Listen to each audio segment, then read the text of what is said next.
Everybody has the ability to become a creative genius. The secret lies in the unification of your left and your right brain. In terms of energy, this would be the merge or the sacred union of the masculine and the feminine energies. When they come together in this unification, it gives birth to new thought forms that are very unique and specific to your passion. So, we compartmentalize everything right now. You're told that you're either following your head or you're following your heart.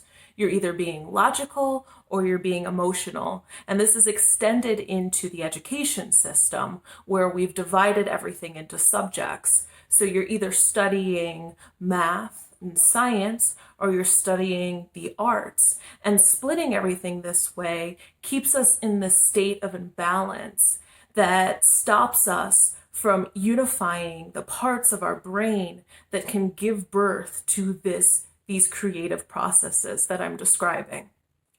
When the left and the right sides of our brain are imbalanced, our will is weak. Let me give you a quote here. This is one of my favorite quotes by John Dewey. Plato defined a slave as one who accepts from another the purposes which control his conduct. This condition obtains even when there is no slavery in the legal sense. It is found wherever men are engaged in activity which is socially serviceable, but whose service they do not understand and have no personal interest in. This is a perfect description of our current foundation of society. We have people that are walking around fragmented, not whole and complete because the masculine and the feminine energies have not been united. So their will is weak and they're easily led astray. They're easily manipulated into following the will, following the plans, following the desires of others. And this is the basis of what you could call the matrix. We've created a society that rewards the sleepwalking state where your left and your right brain are not imbalanced and your scattered energy is pulling you in opposite directions. Your will is weak and you're easily manipulated and burnt out following the desires and the plans and the motives of others. When I think of creative geniuses, Einstein comes to mind, George Washington Carver, Leonardo da Vinci. These are all individuals who achieved that sacred union, that balance of the left and the right brain. They were able to achieve levels of consciousness that aren't accessible when we're in this split state of being. Here's another quote from Einstein, again, one of my favorites. He said, "If you want your children to be intelligent, read them fairy tales. If you want them to be more intelligent, read them more fairy tales."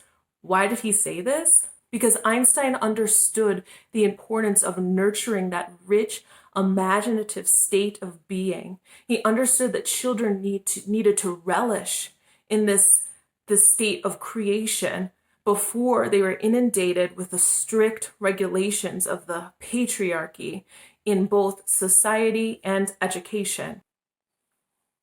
You may laugh, but when we combine the left and the right brain, or the masculine and the feminine energy, it's very similar to when you bring a masculine body together with a feminine body and they engage in intercourse. They can then reproduce and create a new life. Well, when the masculine energy and the feminine energy come together in the sacred union, what it can do is give birth to a new thought form.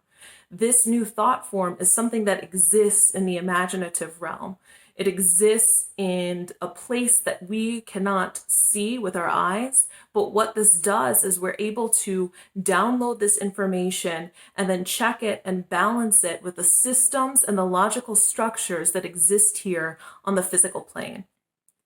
If I were to define innovation, I would describe it as creative energy that's seeded by logic and reason.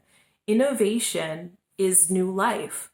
That's why you hear so many people refer to their projects as their baby, because it is. It's a new life form that needs to be nurtured, it needs to be protected, and it needs to be developed. And what can happen, depending on the level of energy that you put into this new idea, this new life form, this new thought form, it can turn into a product, it can turn into a service, it can turn into a piece of art. Innovation allows you to break free from the matrix because this unification of your masculine and feminine energy, your left and your right brain, gives birth to a unique thought form that can then turn into something where you can provide service to humanity. If we can get in the habit of accessing this level of imagination and then grounding it here on the physical plane, we can continue to break out of old paradigms and to shift into new creative ideas that can then change the whole trajectory of the timeline here on Earth. Thank you so much for listening. If you have any questions, please put them below, or you can send me an email at laurathewokenmind@gmail.com. Take care, and I hope to talk to you again soon.